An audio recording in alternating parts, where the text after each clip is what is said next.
Hi, everyone. Thank you so much for taking the time to join us on this talk. I'm really honored to be able to do a quick intro here to really talk about workplace and opioids. And I'll tell you, I'll give you kind of our bios here in a second, but working in the public health and pharmacy healthcare space for a long time. I'm Kristina Crane and work for STC Health. And we run a lot of public health infrastructure as well as pharmacy applications for across the United States. And I'll be here to really introduce our main speaker, Dr. Holly Geyer, who honestly is an inspiration. When you think about all the background that she has around addiction and opiate addiction, specifically working at Mayo and all of her accolades that she has, one of the things I always remember, though, is when we went out to dinner one time and we were just meeting for the first time and really talking about how opioids was really impacting our community here. And were we aware of the impact, not just within, obviously, we're a border state and other areas there, but did we really understand what that impact is having on a normal everyday citizens here in Arizona, specifically in our organizations and the ones that we can impact? And what can we do as employers to really have that impact? Obviously, she has worked with occupational health for Mayo, as well as written, a book on ending the crisis of Mayo Clinic's guide to opiate addiction and safe opioid use. And her background, even as a child getting raised in this industry from her parents and everything else, just amazing. So we're really lucky to be hearing from her. And as we kind of tell that story, and she goes through what's really happening, one thing I wanted to put out here, this is from our HR director for our organization. And you can read here what she's been able to get out of the tool that Valley Leadership has put together. And again, I think as individual people and leaders within our organizations, I think we sometimes think, oh, it's not in my organization or it's not impacting me. But I think a lot of the stories of my coworkers and people that we employ, and they have family members that have been greatly impacted by opiate addiction, and how we as employers need to understand that it's not just about, per se, maybe our employees, but they are being impacted, and that we actually have a huge role as employers and as community members that can really make an impact here as we are really on the front lines of the crisis. So we're just really excited to be able to have this opportunity to get the background that we're going to receive today. And just been, again, an honor that you all are taking the time out of your day to be with us. And when we started down this journey as our organization, it was not impacting us. Let's see what we got to have, all the way to now where we're really putting out information in our wellness letters and other areas to really help support our employees, as well as understand that this is something that impacts all of us. So with that, we'll turn it over to Holly Geyer. Thank you so much, Kristina. Such a privilege to be with all of you. I know that we've got 90 minutes blocked for this, and I think I can only promise two things, that the information is accurate and that we're not going to let this get boring. When you're talking about drugs, sex, and rock and roll, you're going to keep your audience, right? And we are in the middle of an epidemic. What I want to be discussing today is how you survive it as a business. So we're going to pause here, and I'm going to make sure that this goes over well, provided everyone can see my screens. We're going to be talking about opioids, addiction in the workplace. So glad to be tackling this topic. I am a fellow Arizonan. I live right here in Phoenix, and I can tell you that some of the statistics I'm about to present floored even me when I got into this industry.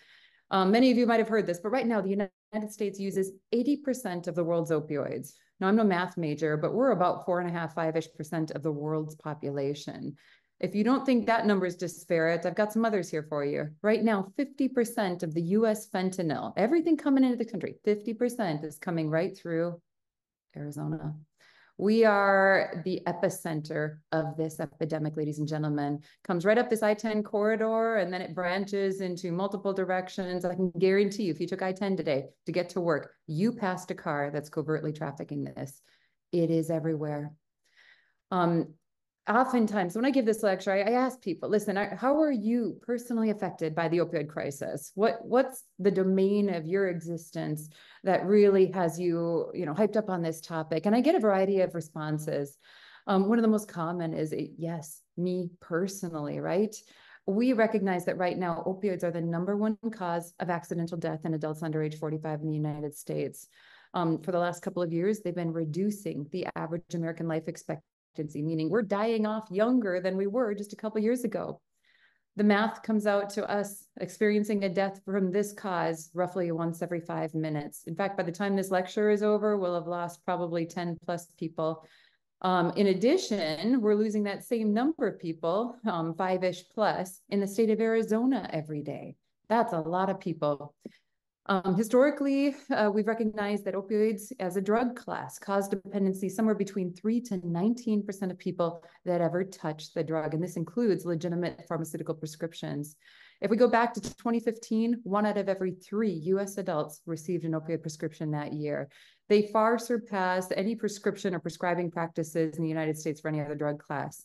We had an overprescribing crisis, and now we have an opioid overdose epidemic crisis. This number just got updated. In fact, I forgot to fix it on this slide. It is 2 out of every US adult. I'm sorry, 2 out of every 5 US adults who know someone who's died. And roughly 50% know someone who's struggling with opioid use disorder, better known as opioid addiction. That's a lot of people. Substance use disorder as a classification, not just opioids, is so common that it's 1.5 times more prevalent than all forms of cancer combined. For those of you who drove to work today, I can guarantee you passed a billboard somewhere that talks about some treatment program for cancer in this state, right? We give a lot of attention to that topic. When's the last time you passed a billboard for a substance use disorder treatment program? Doesn't happen. And yet, look at the prevalence. So if I were the FDA, I would have banned this drug class a long time ago, right? I mean, who would keep it on the market knowing all its complications and the problems they cause? What worth does it add? Here is the problem. Right now, opioids are the most common prescription drug class used for pain because they work. They are effective. They are necessary. We use them routinely. Who would undergo a surgical procedure, right? Knowing the pain you're about to experience without an opioid available to manage pain. Nothing else really does what it can do for acute pain, and especially when used in moderate to severe cases. And most importantly, these drugs are most likely to kill when used illicitly, illegally, off the streets. Opioids are not the enemy. So I would make the argument today, then what are we fighting, right? What's this crisis in the United States? At the end of the day, it is not the class of opioids. It is our misuse and our misunderstanding of them. And we're going to talk about today how to empower you with the knowledge necessary to make sure that if they are being used in your workplace, you get it right too.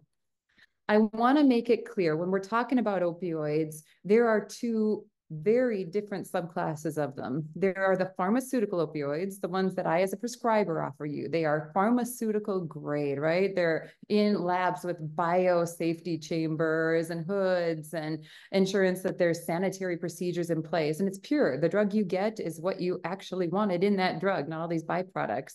They're always dosed correctly, right? So if you get a 5 milligram versus a 10 milligram pill, we know, and they are federally regulated. That is very different than the illicit drug class. Many of you might have seen TV shows about this, right? So you go over to Mexico and there's giant bins or barrels where people are just dumping in random ingredients and they stir it with a face mask on and you don't know what's coming out of it. There is unsanitary production. There is no quality control. And what you hope as the opioid you're trying to make, let's say fentanyl, is not necessarily what you're making as the byproduct or the end product. You get a whole bunch of other stuff that comes with it that must be much more potent. There is no dosing. They take that giant bin of everything they've produced and then they buy little, presses or forming containers and they just scoop stuff out. So if part of that batch they made has 10 milligrams in one corner and 1,000 milligrams in another, you just pray you're not the guy who uses the next pill that got the 1,000 milligram corner of that bin. There is no federal regulation except for the fact that they're all federally outlawed to be used in this manner. So we've been affected. We know that, right? But you guys as businesses are going to feel it as well, and as citizens. There is a road to getting us in the epidemic. And I want to walk down that road with you today because it's important to understand where we need to go based on where we came from. It's often been said that the road to hell is paved with good intentions. When it came to the opioid epidemic, cash. This is all about the cash. So many of you might remember these days, right? You go back to the 1980s and before, the concept of using opioids was truly regulated to populations within the medical field with severe post-trauma pain or cancer pain. Outside of those indications, prescribed opioids were kind of a no-no. But we start seeing some thought changes, right? Including the concept of us under treating pain, and that those that manifest evidence of addiction, right? They're stealing cars or they're living under a bridge and all they want to do is use heroin. That's not addiction, it's pseudo addiction. What they really need are more opioids to solve it. If these sound preposterous now, it's because we've recognized that they are. But I want to go back to how medical literature started supporting this. This is a New England Journal of Medicine article. And anybody who knows the medical world knows New England Journal of Medicine is kind of the king of hierarchical research journals. Anytime we make a practice change in the medical field, it's got to be based on good evidence. And so this is randomized controlled trials, it's meta-analyses, it's large bodies of closely summarized evidence. What you're looking at here is a retrospective article that's 5 lines in length, describing how about 12,000 patients in a healthcare system were reviewed who in their setting had received an opioid prescription. And the authors identified only 4 cases of reasonably well-documented addiction in those patients with no history of addiction. And so I'm going to read this last line. We conclude that despite widespread use of narcotic drugs in hospitals, the development of addiction is rare in medical patients with no history of addiction. Slam dunk. Let's change practice, right? No, no. And yet the medical field took this and ran with it 1,000 miles an hour. In fact, this article was recited more than 600 times over the next decade and a half in other journal articles as kind of the go-to study design for us to say, yes, we should be using more opioids. Now, this was one of many different articles that came out around that time, but it was enough to change practice and get picked up by larger regulatory or advisory organizations. Many of you might remember back in the early 2000s, the Pain is the Fifth Vital Sign campaign. This came out by the American Pain Association and got picked up by the VA and others. And essentially, it was adding in pain as kind of a mandatory element of those vital signs that should be assessed on every patient, right? So you get your blood pressure, and your heart rate, and your oxygen level, and your respiratory rate, and pain. I can tell you all those other vital signs come with objective criteria on a device of some kind. This is the only one where someone playing Candy Crush could quote a 12 out of 10 pain. You need to give him opioids, as opposed to the farmer who chopped his leg off and he's only saying his pain is 3 out of 10. It is highly subjective. And yet it was picked up by many organizations as something we should be assessing at virtually every encounter. At the same time, we have the Joint Commission, this large regulatory body over healthcare systems in the US, starting to frame pain control as a patient's rights issue. Patients have the right to have their pain managed to their satisfaction. How many knows when it comes to controlled substances, this is going to cause problems? And then we get CMS starting to assess patient satisfaction on pain control in their outcome studies. The moment they tied that to reimbursement, we went downhill quick. There's a large study that came out in the mid-2000s. It's called Press-Ganey. And essentially, when you're discharged from a healthcare environment, this survey would be sent out. Well, this survey asked about pain management, and it would tie that reimbursement to pain management, meaning if you were in 12 out of 10 pain playing Candy Crush or whatever we had back then, and your doctor didn't treat your pain to your satisfaction, you score them low and your doctor makes less money. Your healthcare system you just visited makes less money. And at the same time, CMS comes out by scoring hospitals on value-based purchasing and patient experience. So if patients aren't happy with their pain control, if they didn't get the opioids that brought their pain down to 0, they score you poorly. And so doctors really felt pigeonholed into offering these medications. At the same time, we start seeing these national influx of civil suits for under-treatment of pain. My doctor didn't treat me well, I'm taking you to court. You can imagine where this led us. I'm not going to say the medical field was at all innocent in here, right? Not only do we make large decisions, changes in practice off very, very poor evidence. We don't do that for most other medical situations, but we started getting involved with fraudulent drug marketing campaigns. In fact, drug companies were sitting outside gas stations where they know doctors would frequently visit after their shifts, and they would pump the gas for that doctor to have that 5 minutes to talk to them about their new drug or their opioid of choice. They were flying physicians across the country, putting them on elaborate vacations. They did kickback programs where if you wrote for so many prescriptions, you make your 10,000 or your 20,000. All of this was found to be illegal in retrospect. But in the meantime, who's suffering? The patients. If we look back, by 2006, there were almost 72 and a half opioid prescriptions written for every 100 people in America. And by 2012, 55% of all workers' comp claims with prescriptions had at least one opioid prescription. Now, keep in mind, prescribing in the United States peaked around 2012. I can't tell you why. Somehow the light bulb went on amongst the clinical community, and we're starting to recognize the complications that our use of these drugs was having in patients. But I want you to look at this slide. This is 2012 to 2021 comparison between overdose deaths and opioid prescriptions. And as you can see here, there's almost a 50% decrease in opioid prescriptions in that time period in purple below. What happened to overdose deaths? They skyrocketed to 107,000. Right now, we're at about 111,000 in the United States. What happened? In essence, we in the clinical field stopped prescribing, but we didn't educate our patients. We didn't tell them the risks of opioids or screen for those risk factors, right, for development of overdoses or opioid use disorder. When we had patients on opioids, we weren't screening for addiction, right? We didn't ask them questions about how they were using it or why at that point. We weren't referring to substance use of treatment programs when we identified evidence of opioid use disorder. We certainly weren't offering naloxone to patients that got an opioid prescription, naloxone being that opioid reversal agent. We didn't have internal policies or procedures to ensure we were offering standardized evidence-based opioid prescribing or opioid stewardship principles. And we weren't taking time to advocate as our role in this healthcare epidemic and managing it. So as you can see here, things went out of control. 3 waves of the opioid overdose deaths. This comes off the CDC website, and you can erase the 3 because we are now at either wave 4 and maybe wave 5. Initially, between that 1999 to the 2010-ish timeframe, opioid overdose deaths were minimal, right? A lot of addiction, but deaths were minimal with our prescribed opioids. But all of a sudden, in around 2012, we in the clinical field stopped prescribing. Patients with ongoing dependency or addiction to opioids had nowhere else to turn to, and they went to the illicit market. Well, the market was waiting there with another illicit opioid, heroin. Problem with heroin is that it comes from the initial poppy seed plant. It's grown way over in Afghanistan. It's got to be harvested. It's got to be processed. You got to move it all the way to the United States somehow, or into Mexico often. And then it's got to be treated. It's got to be stored. And then you got to find a way to get it across the border. And it's dosed typically in milligrams if they dose it at all. It's a pain. They needed something new. And sitting there in the waiting was the concept of synthetic opioids. And that was wave 3. These synthetic opioids, fentanyl being the #1 of those, that drove the overdose rates. Much, much more powerful than morphine, much, much more dangerous.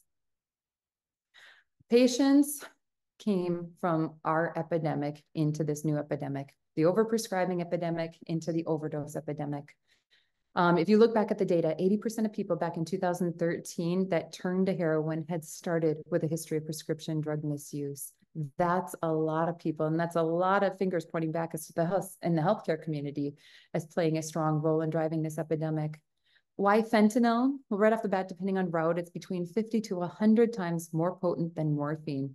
It is dirt cheap to make, friends. You don't need a lot of components, and they're not real expensive to purchase. There is no need to grow. There's no need to transport it across the ocean.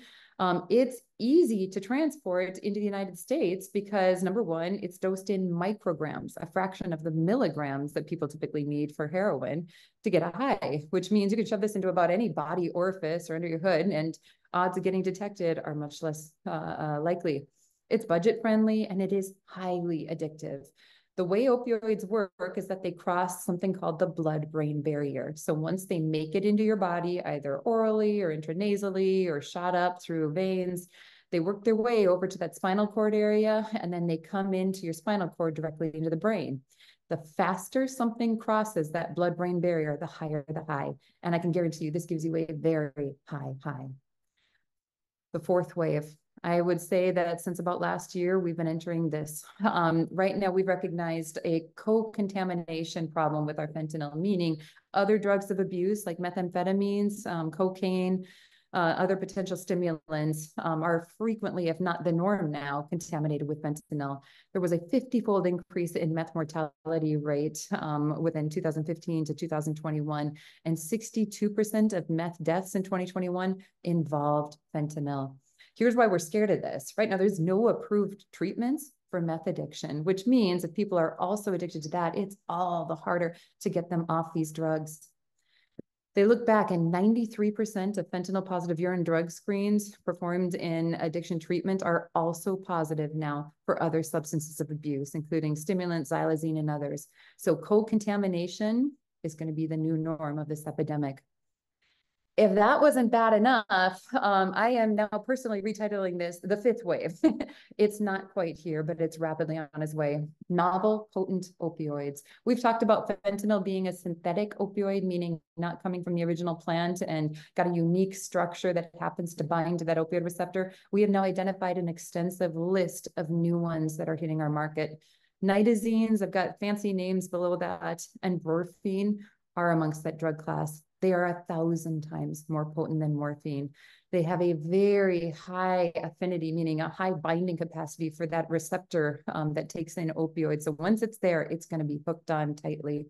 It takes way more naloxone, that opioid antagonist that helps prevent overdoses or manage them, to get someone out of an overdose. And worse off, we can't detect them in the medical community, right? So when someone comes into our healthcare system and they look like they're having an opioid overdose, we give them naloxone or another reversal agent. They might come back, but the urine drug screens don't show what happened. It's a mess. Right now, roughly 3-ish% to 5-ish% of the East Coast opioid supply looks like it's this, and we're rapidly moving in that direction. So I can tell you, when I talk about this from the healthcare perspective, there's a lot of reasons I can't walk away from this topic. Number one, we recognized we helped create it. We are part of the problem. We've also recognized, and I'll go through this in detail, that addiction is a medical disorder. It's a brain problem. We prescribe the treatments out of it, right? So we have skin in the game. And the costs are crippling us from every aspect, right? They're personally, business-wise, socially. At the end of the day, everyone in this room recognizes these people are our friends, our families, and for me, my patients.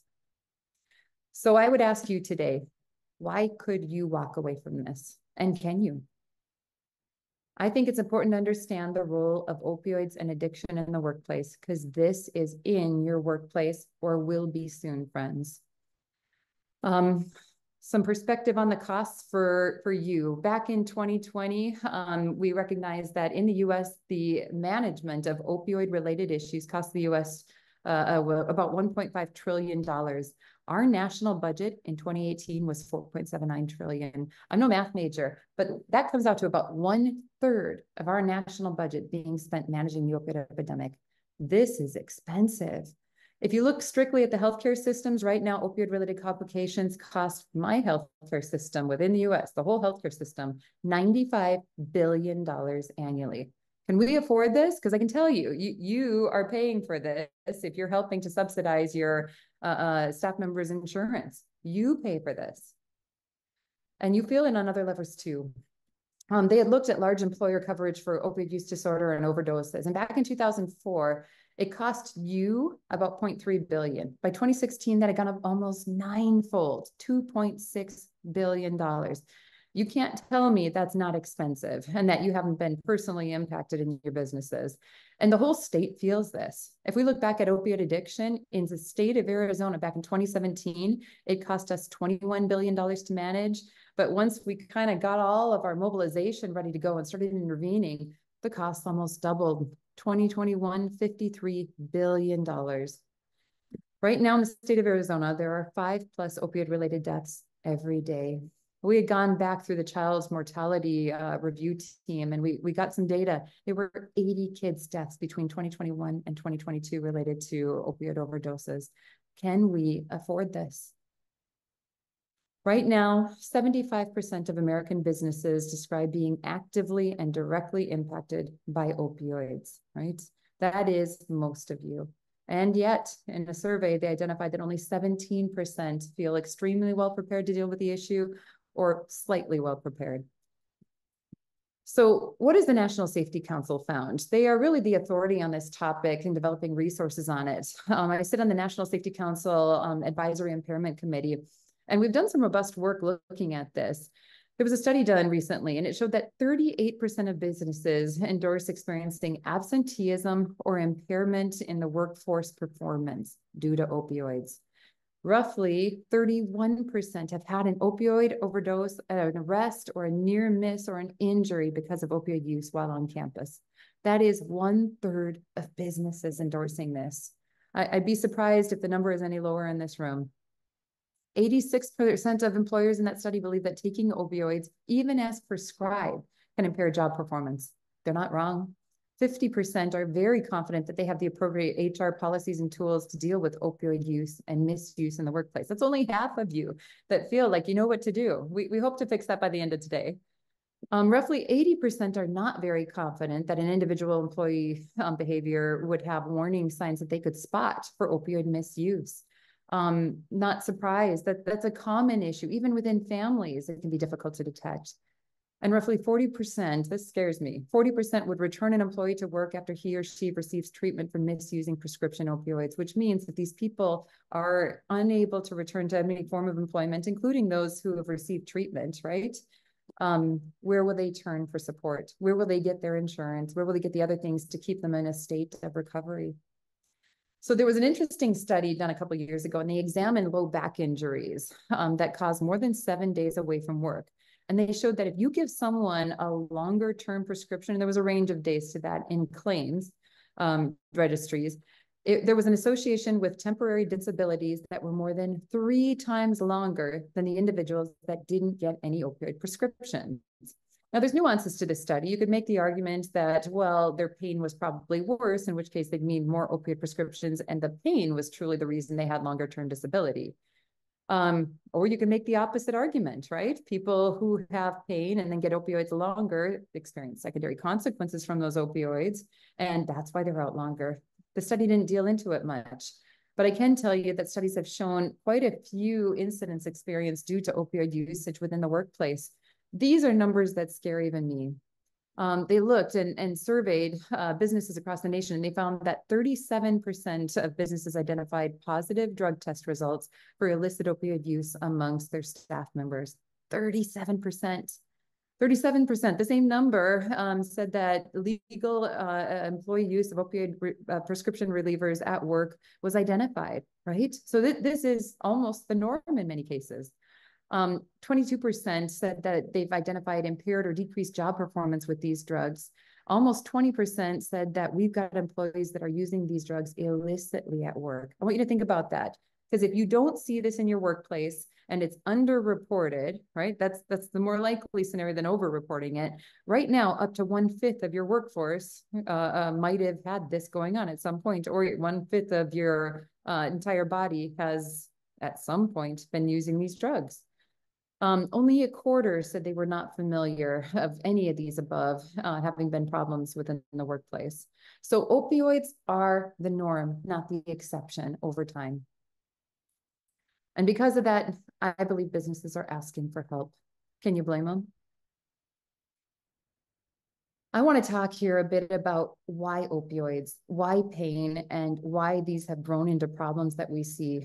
One of the first questions I get from people is, what are opioids at all, right? Why isn't this your normal ibuprofen or your acetaminophen, Tylenol drug? What makes them unique? Opioids bind to receptors in the brain and the spinal cord and other parts of the body to turn down to turn down pain. But you've got this unique part of the brain that deals with pleasure. And that's what makes these drugs very dangerous, in that they lead to profound amounts of pleasure. At the same time, opioids bind to parts of the brain that tell you to breathe and help with consciousness. And so every person experiences these slightly differently, but when you take them, you can get varying degrees of sleep or sleepiness or sedation principles.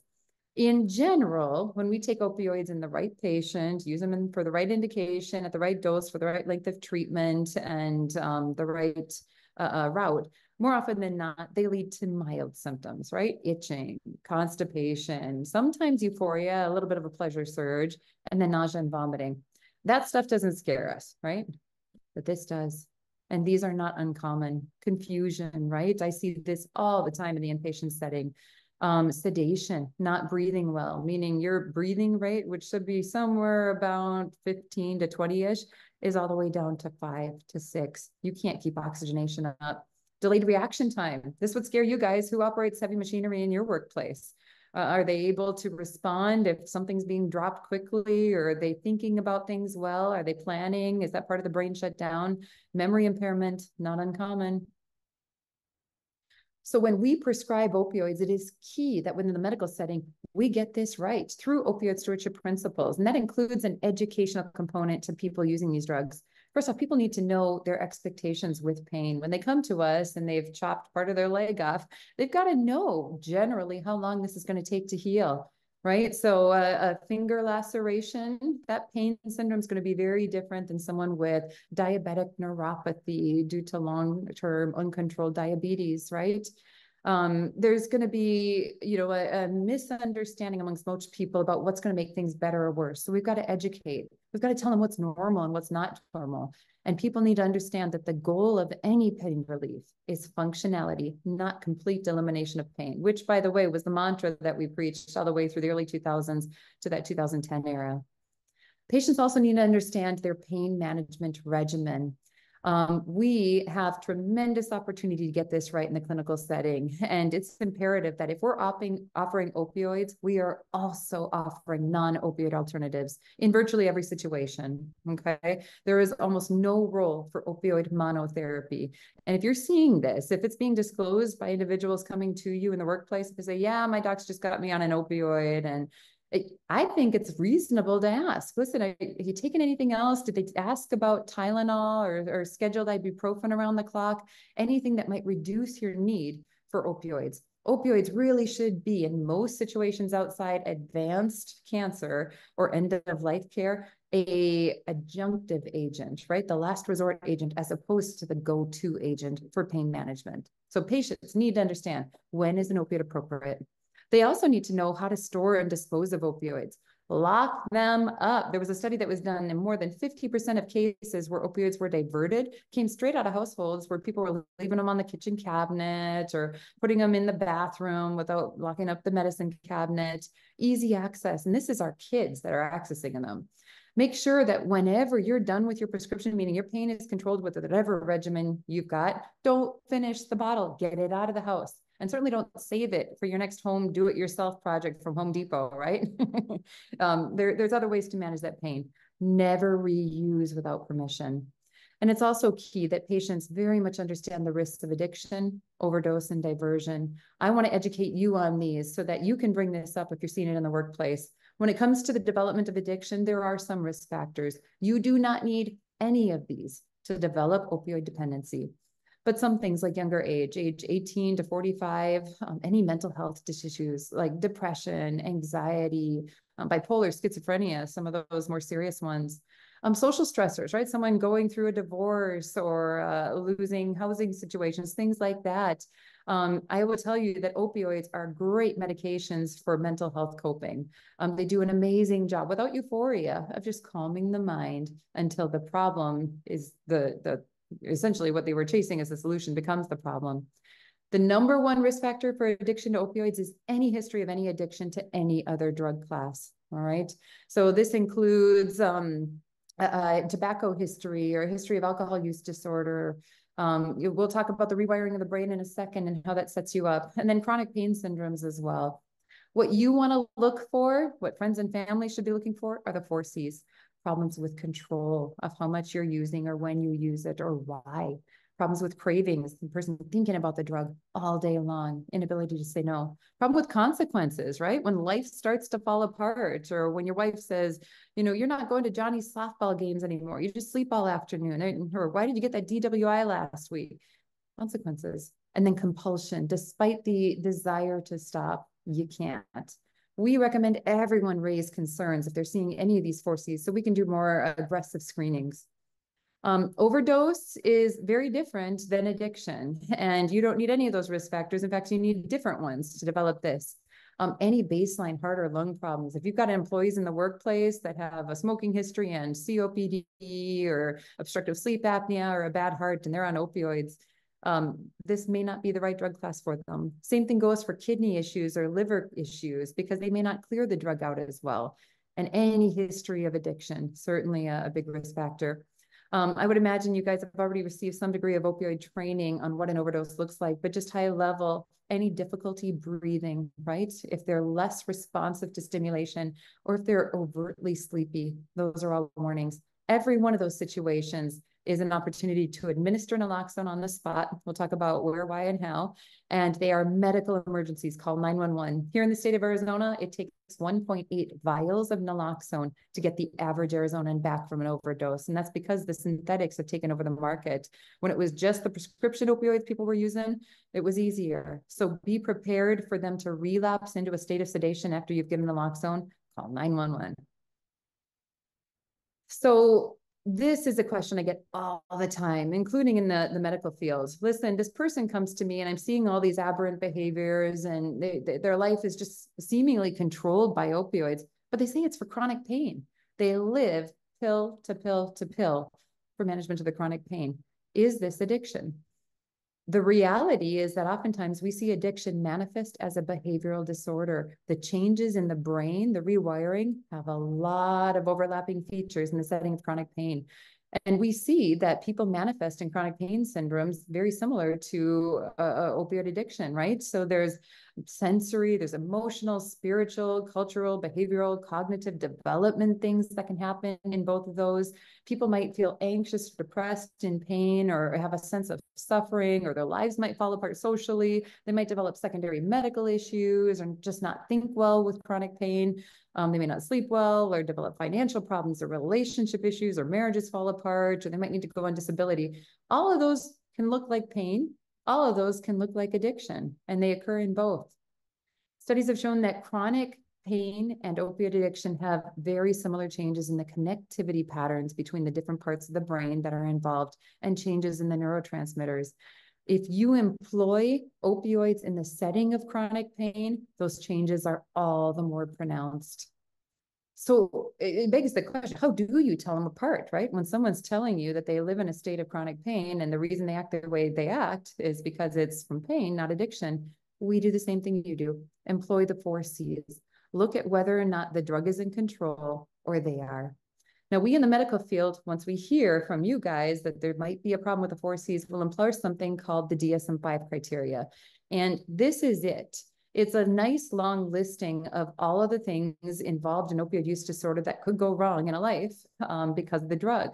And I will tell you right off the bat, you only need a score of 2 or more to start scoring on that scoring scale as opioid use disorder. So just high level, you're using more over a longer period of time than intended. That person has a persistent desire to use the drug, or they can't cut back, they can't control it. They spend a lot of time thinking about the drug or trying to obtain it. They've got cravings or a strong desire to use it. They use they use it recurrently despite not necessarily meeting all their obligations, including the work environment. They've continued use despite having persistent, recurrent social or interpersonal problems that are exacerbated by the effects of opioids. Their personal life is falling apart. They use this in situations where it's physically hazardous, like your crane at work, right? Or whatever the reason might be. And they continue to use despite knowing that these things are going on, right? Tolerance and withdrawal we expect with all drugs in the opioid class. And so if these other things aren't present, we can't use those 2 as scoring criteria.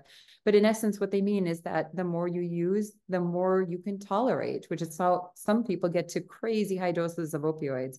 And then when the drug's not in the system, they go through withdrawals. So I want to talk a bit about understanding addiction, right? What is this and how can we demystify what we've come to as an understanding of what drives this disorder? I want to start off with the brain. I can tell you before I went to medical school and in my years growing up in the addiction treatment field, we knew very little about the medical model of addiction. And I thought the brain was this tremendous organ, but it was nothing more really than a giant pan of linguine with a handful of connections here and there. And it had, some neurotransmitters, but It was like any other organ of the body, this mush and stuff just happened. But we have recognized the brain is king. It is the most highly organized organ that you can possibly imagine, with more connections between the nerves than there are stars in the Milky Way galaxy. It's just amazing. And it's really structured into discrete zones. You've got your inhibitory control zones and your reward and salience pathways. You've got your motivation areas of the brain and your learning and memory. And then you've got your functional part of the brain that allows you to sense things and to react to them. All of these are in discrete zones and discrete parts of the brain that are connected through very strategic alignment and connectivity. You've got parts of the brain that talk via dirt bike paths and other parts that use 6-lane freeways back and forth, right? You've got the 101 and the 202 going in opposite directions. It's amazing. And then we've also got the neurotransmitters. One thing I want you to take home today, dopamine. That word is profound because it is the neurotransmitter that's most often involved in addiction and with all drugs of abuse. Dopamine is your pleasure chemical. It does a lot of other things too, but in the brain, in that very specific area that we're concerned about, it leads to a pleasurable sensation when activated. Now, you and I make endorphins all day long, and endorphins are our own version of an opioid.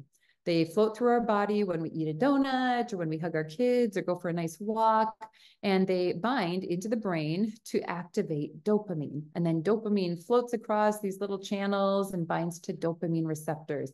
That activation sets up a cascade to allow for reward. And the purpose of all of this is to allow for repeatability of an activity that's holistic for daily living, to make sure that you hug your kids, right, on a regular basis, that you're willing to work towards exercise and keep yourself healthy or enjoy simple things like ice cream. It is normal, it is physiologic.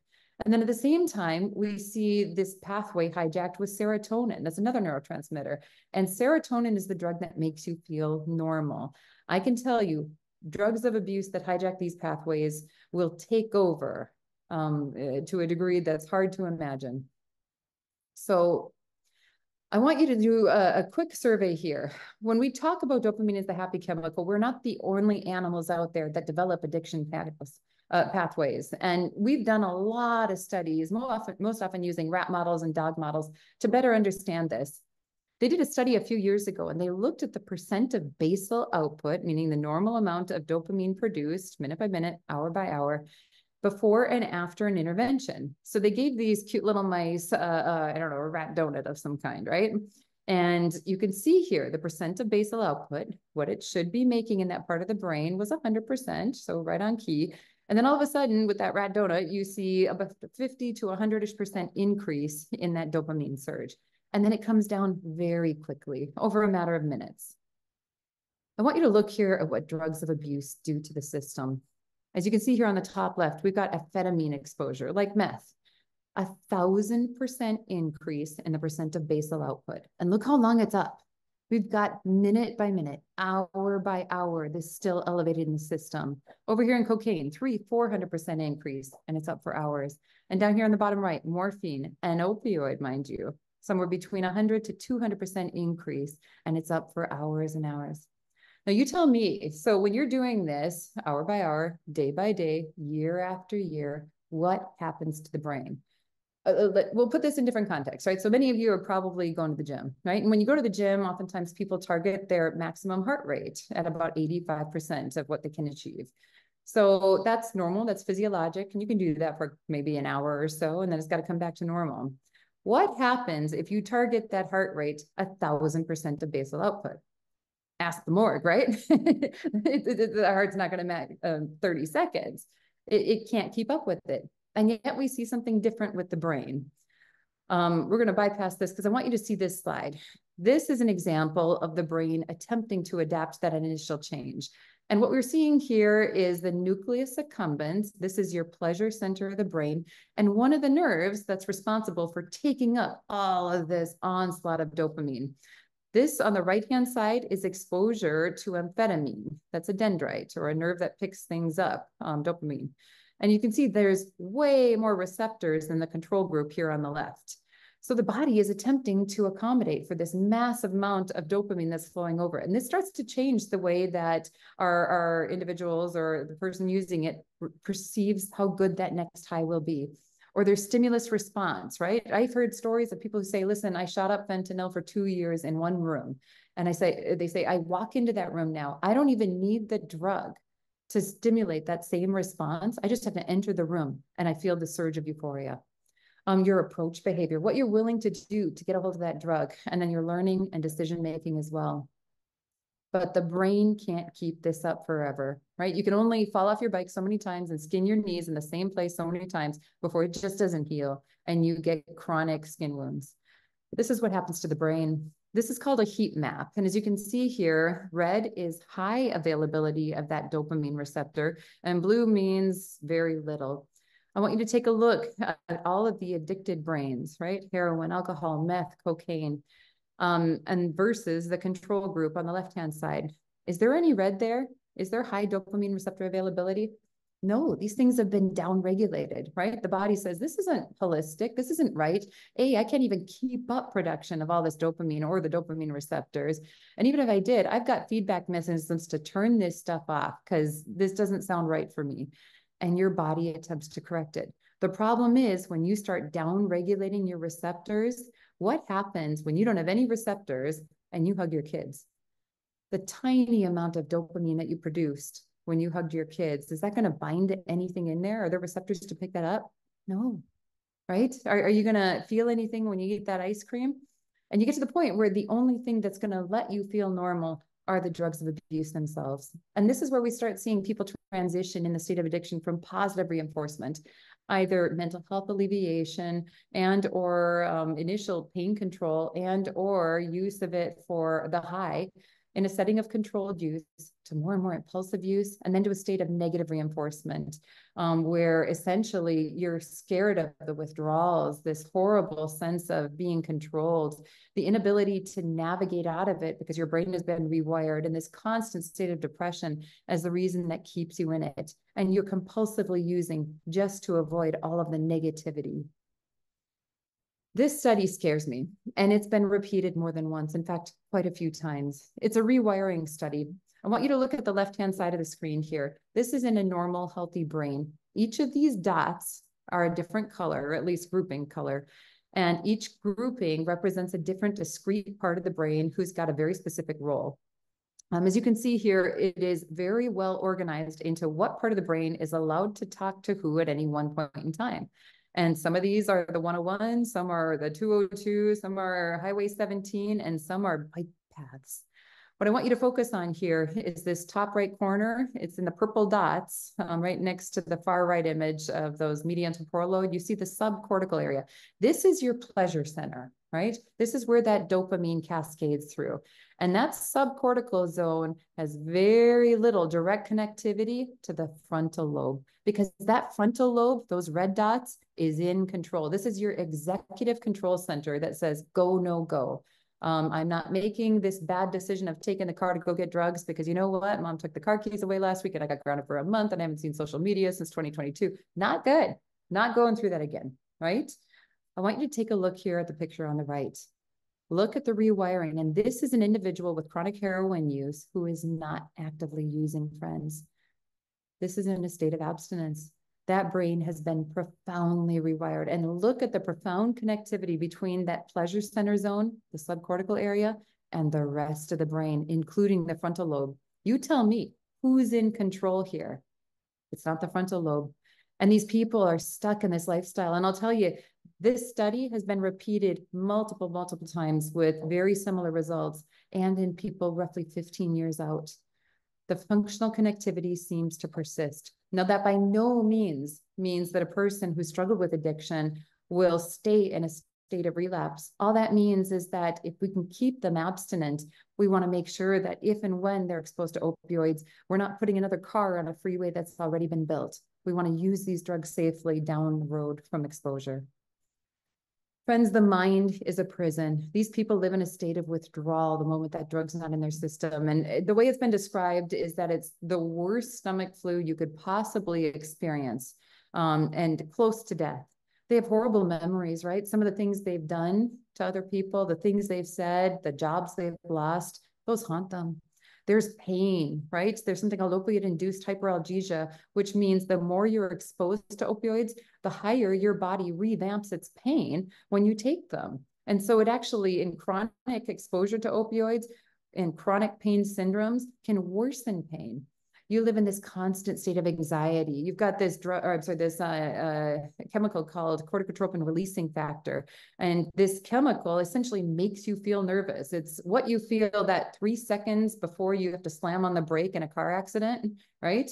That goes through the roof. That's in their memory center at extremely high levels, 24 hours a day. They have lost executive function. They can't make good decisions to navigate themselves out of this. And they have this constant state of dysphoria, feeling poorly anyway. Addiction is a trap.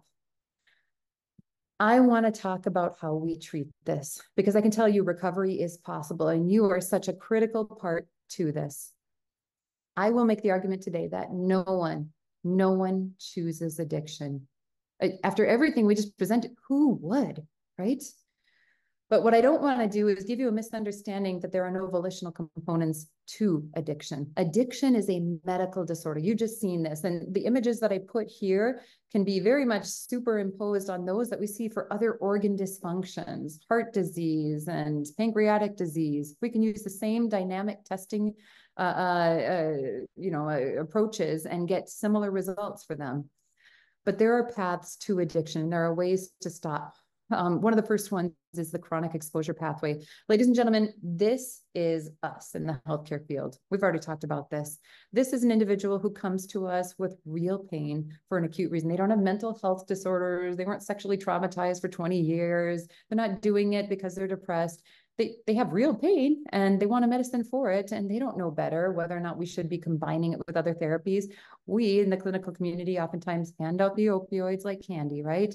And that patient still has some pain and we offer a refill. Then we offer a refill, and over weeks, sometimes months, that chronic exposure starts to rewire the brain. I can tell you this population, more often than not, does not experience euphoria when they use the opioids. They're not doing this to get a high. The brain is just remodeling. Now that is different in the chronic exposure pathway than the recreational use pathway. This is our kids, our younger generation. These are people who are doing it to either be socially acceptable, right? The partiers, or individuals who are doing it to get the high. And in most situations, this is the group that's going to get that profound euphoric surge. And over time, right, the more they use, the more the brain starts to remodel, and the more they end up through chronic exposure on that long-term pathway, right? So the chronic exposure pathway. And then the same thing goes for medication coping. And we saw a lot of this during COVID. Medication coping means essentially using drugs to handle mental health conditions, depression, anxiety. These drugs do an amazing job at alleviating mental health conditions temporarily until the solutions become the problems. And then they end up on this pathway, realigning with the chronic exposure pathway and on the road to addiction. I will be honest, the longer the addiction journey, the harder the complications. And we recognize addiction to be a continuum, right? So someone who's used it for 2 months, right? A drug for 2 months is going to look very different than someone who's used it for 25 years. And all the things that fall apart with the more drugs they use.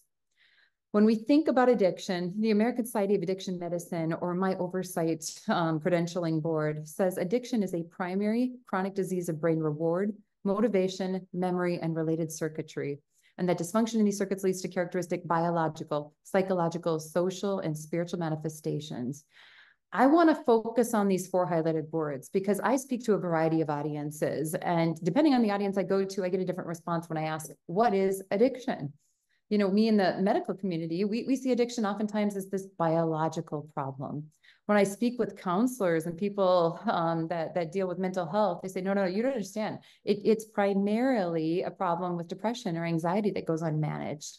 Or when I speak with people in the social services field, they say, no, that we've lacked enough resources. These are people who lose their jobs and then they lose their houses and then they turn to drugs to help with that.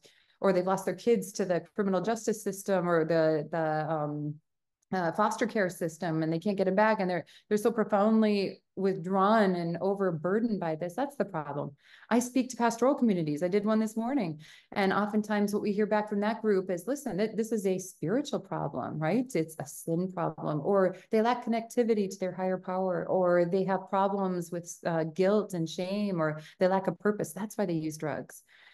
None of these answers are in themselves completely wrong, right? If we look at the pathways to the state of addiction, any one of these can put you on it. But at the end of the day, what we recognize is the driver becomes biological at some point, and we need to treat the entire person to get them out of it. So when I'm asked, Dr. Geyer, how do you treat substance use disorder? How do you treat opioid use disorder? I give this answer. It depends.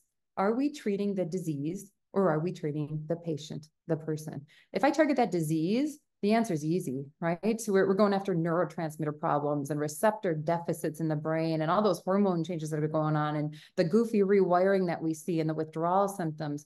For that in addiction, medications for opioid use disorder is the number one thing that we can offer. That includes buprenorphine and methadone in some situations, less commonly a drug called naltrexone. I can guarantee you, if I treat with MOUD and I wash my hands of the situation, we do not get back a person. We may get them to sobriety, right? We don't get them to recovery.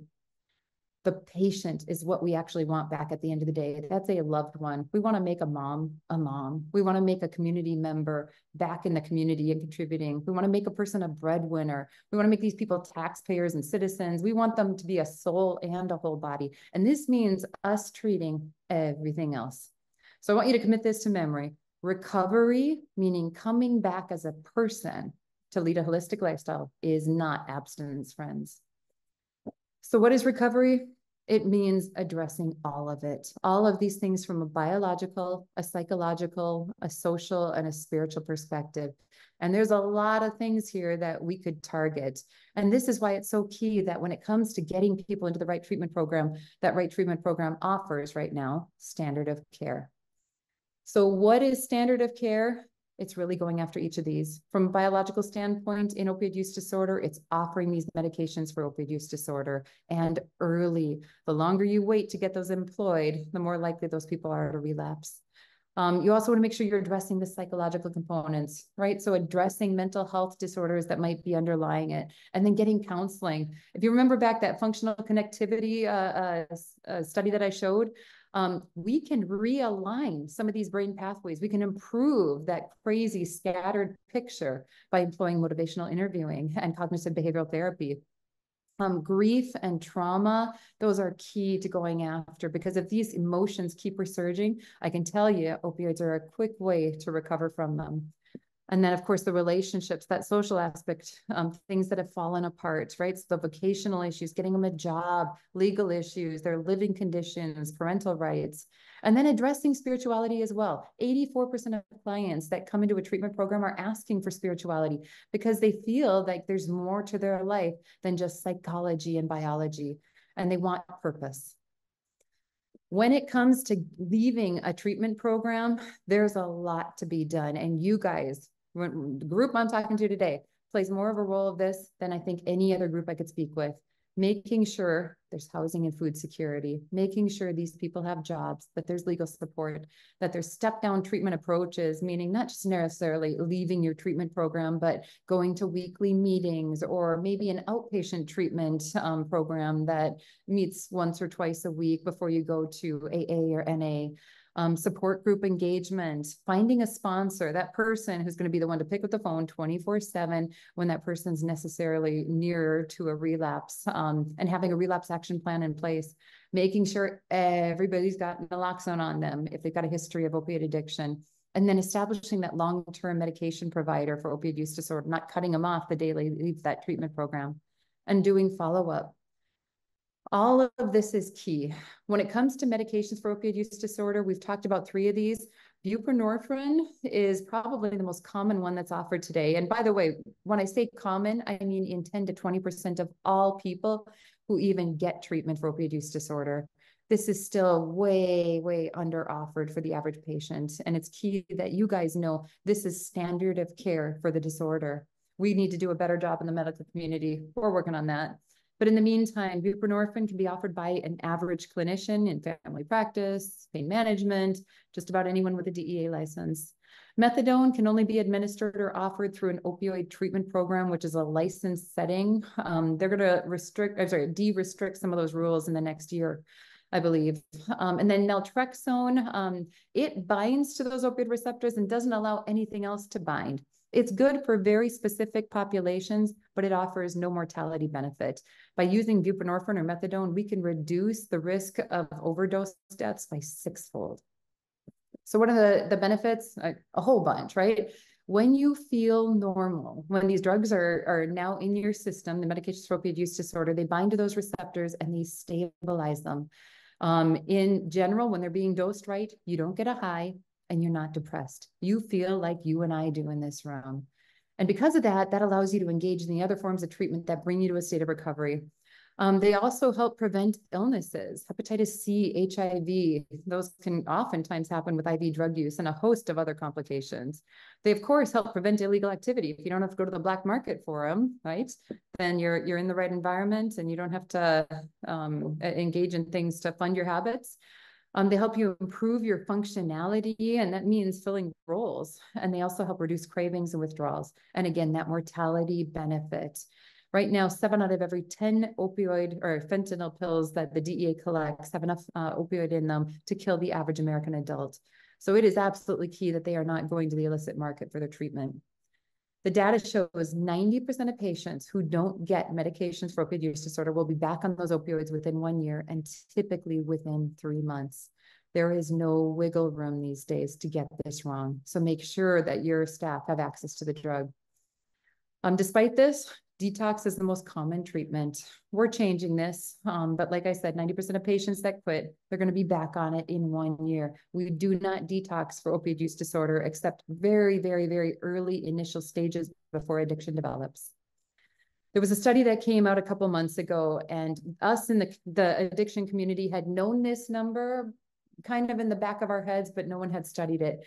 If you, as a staff member, send your other staff members to a treatment program that chooses not to initiate opioid use disorder, you increase the mortality of that person by 77% compared to never sending them to treatment at all. I'll rephrase that. If someone's lying under a bridge shooting up fentanyl day in and day out, and you put them in a treatment program that attempts to detox them, you increase their mortality by 77% compared to living under a bridge.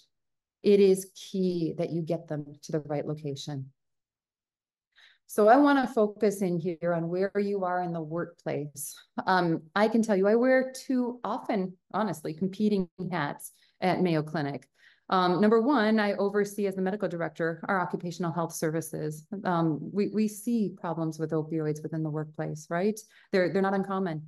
And at the same time, an addiction medicine professional, I also see the employee-centric component to this. We got to find that bridge. From a business-centric view, I can tell you, we put the hats on workplace safety. Why are we having opioids in the workplace at all, right? Should we have a zero tolerance policy?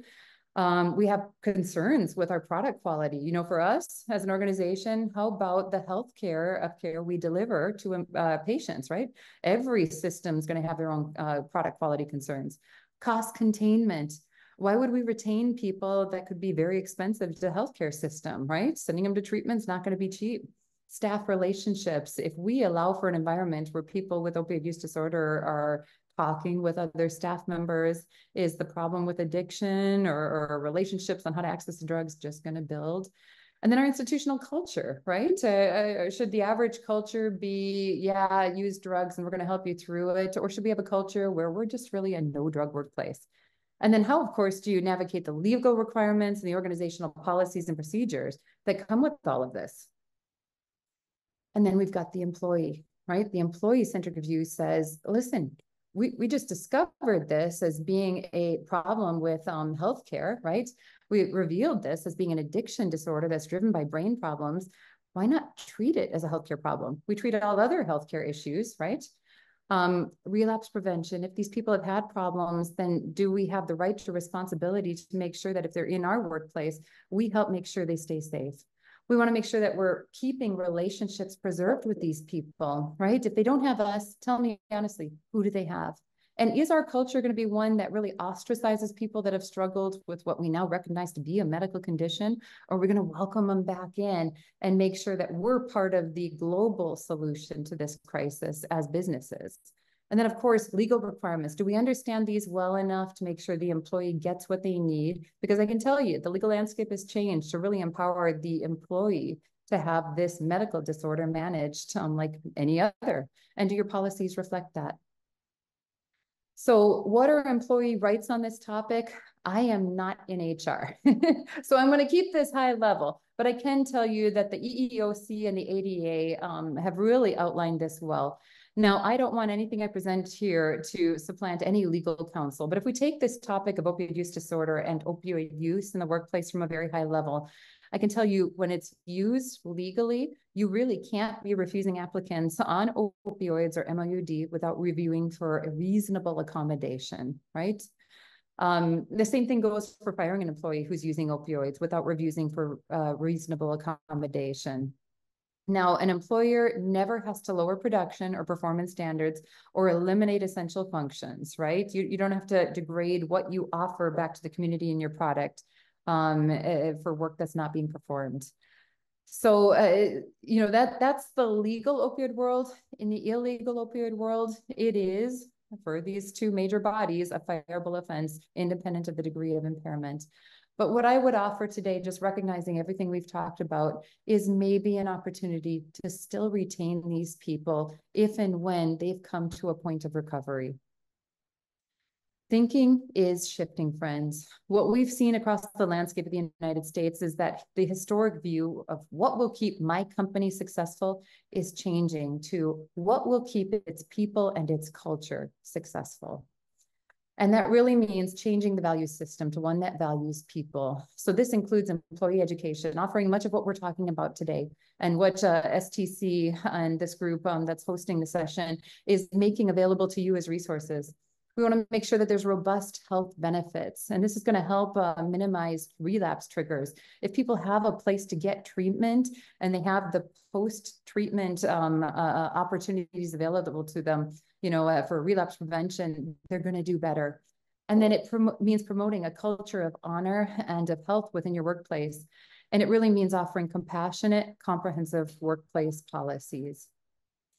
I can tell you, because I've seen this over and over, when we promote recovery, we start seeing it as a strength, and our employees will reciprocate that viewpoint.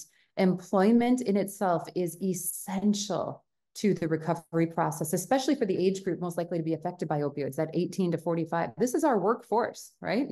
When you offer them employment, you start building their confidence. And when you build their confidence, they start getting engaged in other activities. And when they start being more of a citizen, right? More of a person that's engaged in community, they start building these relationships.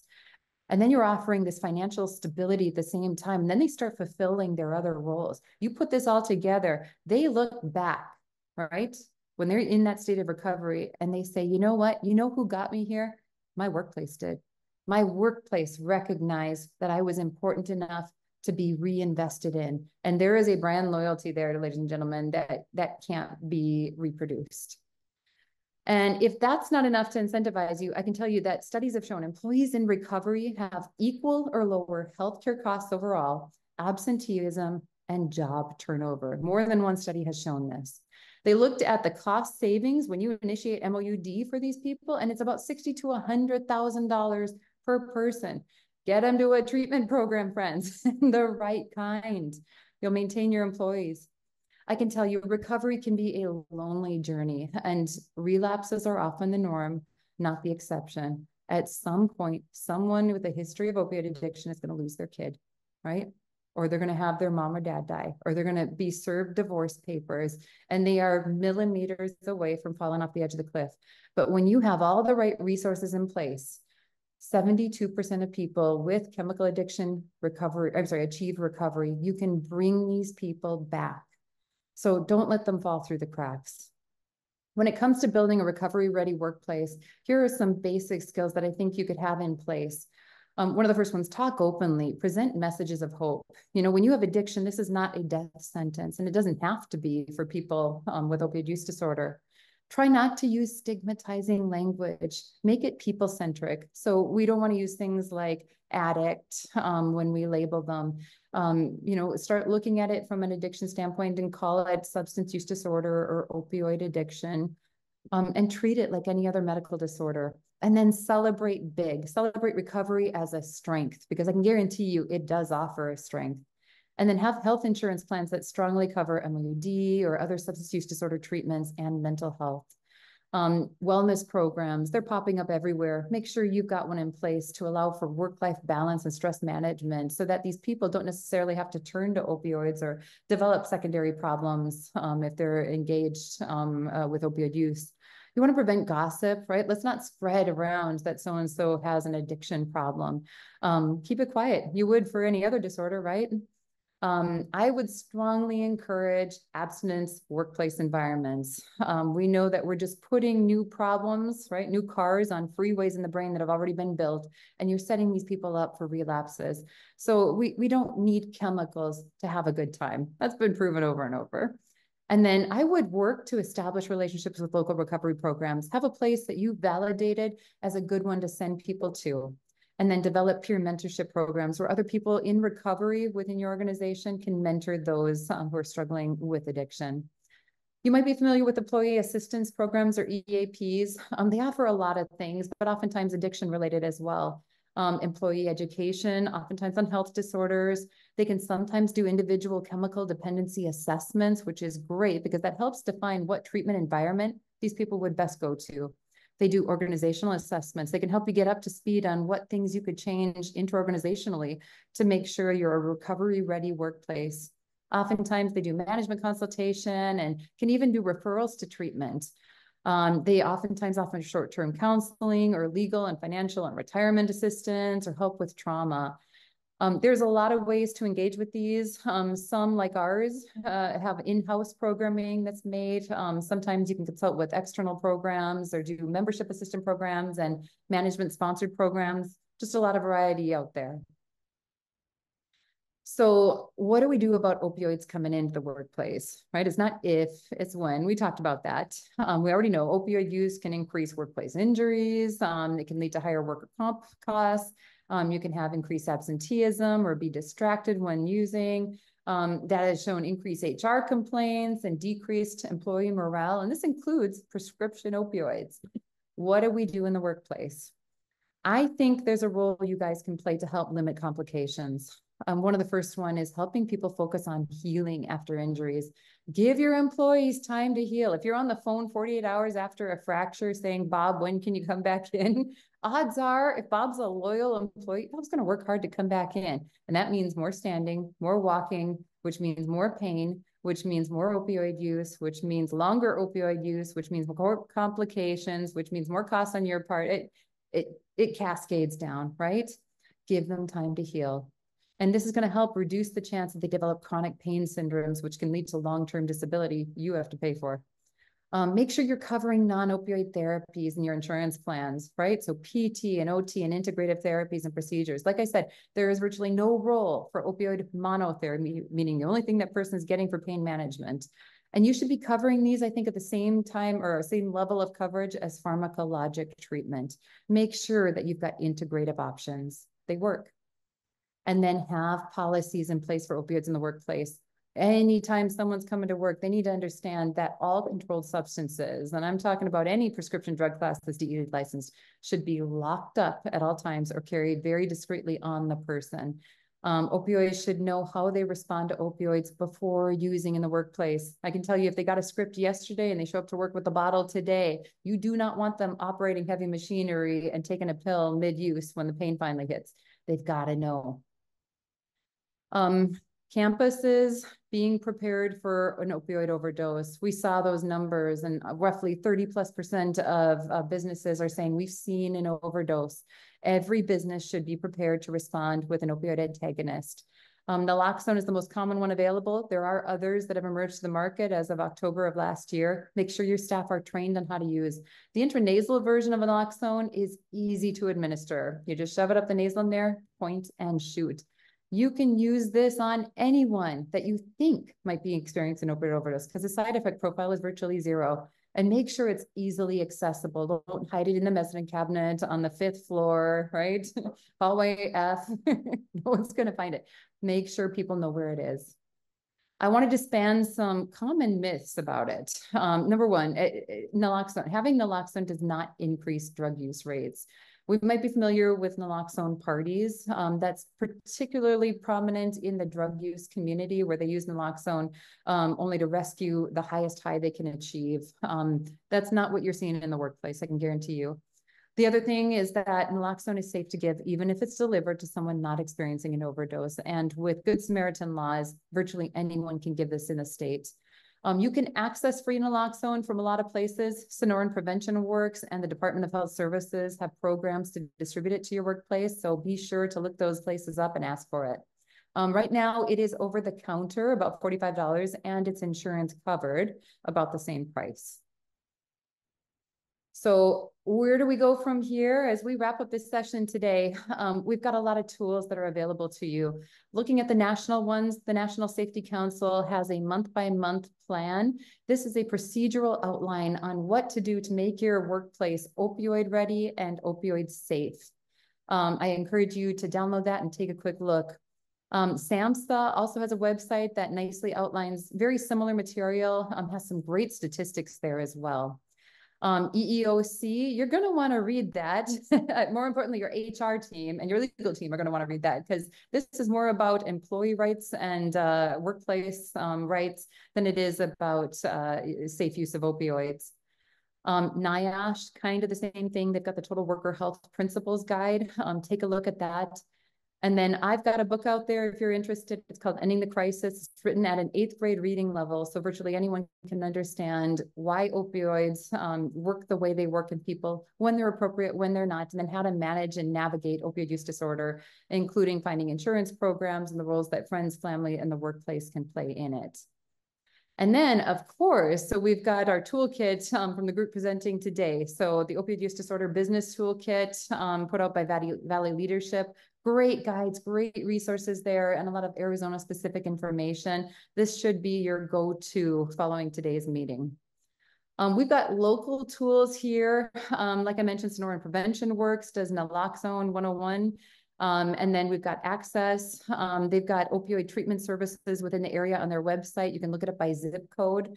These have been mostly validated by their group to offer standard of care. And SAMHSA's national hotline, I encourage all of you to print this number off and to post it in the lunchrooms and other areas because this is great to help people find substance use treatment program within their area, and it's free to use. So we're going to stop sharing here and going to come back to our main audience. Paige and Kristina, thank you so much for the opportunity to present today. I know we've got just a few minutes left, and I'd love to open this up to questions on the floor. Thank you so much. Do we have any questions from the audience? That was a wealth of information. And I know from my perspective as an employer, I took a couple of takeaways and I might ask, but I'd love for folks, if you have a question, to please type that into the question area on the Zoom app there. And if we see some questions come in, we will take that.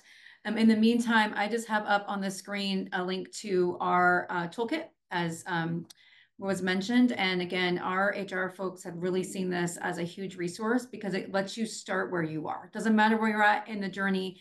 It basically gives you a really good baseline and then a starting point wherever you are within your organization and your journey. And I think one of the questions I have, and hopefully it will inspire the rest of the participants to think of a few questions that we can put in there, is I really think about, as a community, we all know we're on the front lines of illegal opioids coming into the U.S.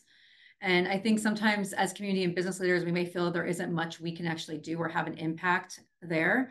But you laid out a lot of items in the presentation for us to be kind of thinking about how we can make a difference. If you were to give like one recommendation from a business leaders to take action on today, what would that be? Absolutely advocacy. I think it's important recognizing the medical community does not prescribe these drugs as often as we should, that we're making sure we're sending people to programs that offer holistic care when opioid use disorder is identified. And so if people are choosing their own programs, or if they say, I'm going to quit cold turkey, you've now been empowered with the knowledge necessary to say, it's not going to help, it's going to make things worse. Let's get you where you need to go, and then facilitate them there. Perfect. Thank you. And we have a couple audience questions coming in, so this is fantastic. In what ways is opioid different or similar to alcohol addiction, which I think you're going to love this question. And it seems that opioid disorder impacts the brain wiring to a more severe degree. An excellent question. So we like billable terms in the medical field. And what we're talking about here is opioid use disorder versus alcohol use disorder.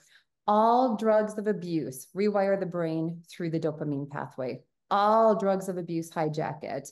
But what we also see are different pathways involved. And so I can tell you with alcohol use disorder, we get the on-off switch of the brain involved a little different. GABA and glutamate, in case you ever hear those words up, are one of the reasons why if someone's got a chronic history of alcohol use disorder, if they go cold turkey, they could die. It is a medical emergency to let someone with chronic alcohol use go through withdrawals. You got to get in a healthcare environment. You've got to be bridged off them. So we treat it a little different. There's going to be nuances to virtually every drug of abuse, but all of them involve the same changes through the reward, motivation, and related circuitry pathways. I'll give the audience a little bit more time to answer another question. I had one too. How might a business help impact and influence better worker compensation practices around, opioid use disorder, and how they look at their wellness programs, for example, or other mechanisms they use with their holistic benefit programs? I wish I could give a great answer on that. You have strode a little bit too far into the HR world for me to offer much validated information on it. What I can tell you is that the National Safety Council does have some information on their website that I probably can't speak to, but I would encourage looking that up. I'd hate to misinform. Perfect. I had one more question that came. Oh, here's one. Is it legal for an employer to ask an employee about their health? That's a very challenging question. So self-disclosure of a condition and then offering resources is very different than going after them or targeting them. In essence, unless you're seeing active impairment within the workplace, you really can't be asking these questions about their baseline medical health. So, if you're supporting someone who's got a known condition, or if they're self-disclosing, by all means, start going down that rabbit trail, because these people are oftentimes looking for help, and you as an institution can offer it. And there's a way to quietly solicit it by offering all these resources in the break room, right? By holding campaigns saying, we can help, but we can't help if you don't come forward. Yeah, that's one thing that we've implemented here at SCC Health, for example, is in our wellness programs, we send out information. People take quizzes once a month, and we have some championships there. And one of those education pieces we do is about opioid use disorder and other disorders as well, just to really help let folks know. And I think as you're looking at working with your brokers and other folks as well, it's just important to, I think, start asking these questions. From our perspective, when our HR director started asking these pieces, we started getting more information out, and we were able to in turn get more information out to our employee base as well. So I think, if you have a question, work with your benefit folks. This is becoming more clear that this is something that employers need. And when you work with benefit folks, you're the customer. So the more you start asking for these items, the more the benefit community will start to engage and understand that this is a need that employers have as well. I think as we're looking at some of those questions across the board. So I know we're at about time. Paige, I'll turn it back over to you to close us out. And again, thank you everyone so much for your time and participation, and the great questions, and the information presented was so helpful. Yeah, thank you, Kristina and Holly. That presentation flew by. It was just jam-packed with such incredible information. So thank you. And to our attendees, I will definitely follow up with the recordings. So keep an eye out for that. And if you do want to take a look at the toolkit, it's oedbiztoolkit.org. If you have any questions, please reach out to Kristina or myself or any of our other team members. We'd be happy to answer any questions. Otherwise, I will be following up with everyone later today, and we will hopefully see you all for our 2 sessions tomorrow. Thank you again, Holly, Kristina, and all the attendees. Hope you have a great afternoon. Thank you. Everyone. Bye, everyone.